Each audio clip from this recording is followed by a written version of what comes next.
Rusiya patent aldıqdan sonra işə düzəlmə müddətini sərtləşdirir. Bəs miqrantlar nələri bilməlidir? Belə ki, Rusiyada iş icazəsi, yəni patent alan xarici vətəndaşlara işə düzəlmə müddəti ilə bağlı tətbiq edilən ciddi qaydalar bir daha xatırladılıb. Mövcud tələblərə əsasən patent əldə etdikdən sonra miqrantın rəsmi şəkildə işə düzəlməsi və bu barədə müvafiq dövlət orqanına bildiriş göndərməsi üçün 2 ay vaxt verilir. Əgər işə götürmə barədə bildiriş müəyyən edilmiş müddət ərzində təqdim edilməzsə, patent ləğv olunur, vətəndaş isə Rusiya ərazisini tərk etməyə məcbur olacaq. Bu halda yeni patent üçün müraciət yalnız 1 ildən sonra qəbul ediləcək. Bu isə həmin müddət ərzində ölkədə leqal işləmə imkanının tamamilə itirilməsi deməkdir. Vacib olan məsələlərdən biri təqdim olunan sənədlərin tam yığılması və təqdim edilməsidir. Beləliklə, bildirişin təqdim olunması üçün tələb olunan sənədlər bunlardır: pasport, əmək fəaliyyəti ilə bağlı doldurulmuş bildiriş formasının orijinal nüsxəsi, əmək müqaviləsinin və ya xidmət göstərilməsi barədə müqavilənin sürəti, pasportun notarial qaydada təsdiqlənmiş tərcüməsi.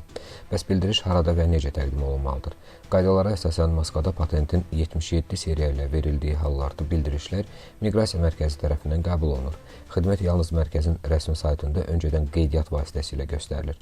Sənədlərin alternativ təqdim etmə üsullarına gəlincə isə qeyd olunur ki, sənədləri həmçinin Daxili İşlər Nazirliyinin ərazi bölməsinə şəxsən müraciət etməklə, poçtla, çatdırılma barədə bildirişlə birlikdə göndərməklə və Qonsulluq portalı üzərindən elektron qaydada da göndərmək olar. Bəs bu dəyişikliklər Rusiyada yaşayan azərbaycanlılara necə təsir edəcək?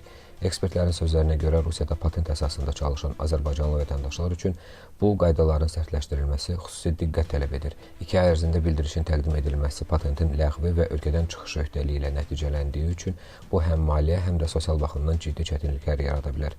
Azərbaycanlıların böyük hissəsi ticarət, tikinti, xidmət və logistika sahələrində çalışır. Bu sahələrdə işə götürənlərin əmək müqaviləsinin gecikdirilməsi halları tez-tez rast gəlinir. Bu səbəbdən miqrantların özləri sənədləşmə prosesini nəzarətdə saxlamalı, müqavilənin vaxtında bağlanmasına israr etməlidirlər. Patent ləğvinə görə 1 illik fasilə vermək məcburiyyəti də Rusiyada çalışan azərbaycanlı ailələrin planlarına mənfi təsir edə bilər. Çünki onların böyük qismi əsas gəlir mənbəyini məhz Rusiyadan əldə edir. Buna görə sənədlərin düzgün idarə olunması, işə qəbul prosesinin sürətləndirilməsi və bildirişin vaxtında təqdim edilməsi leqal statusun qorunması üçün həlledici əhəmiyyət daşıyır.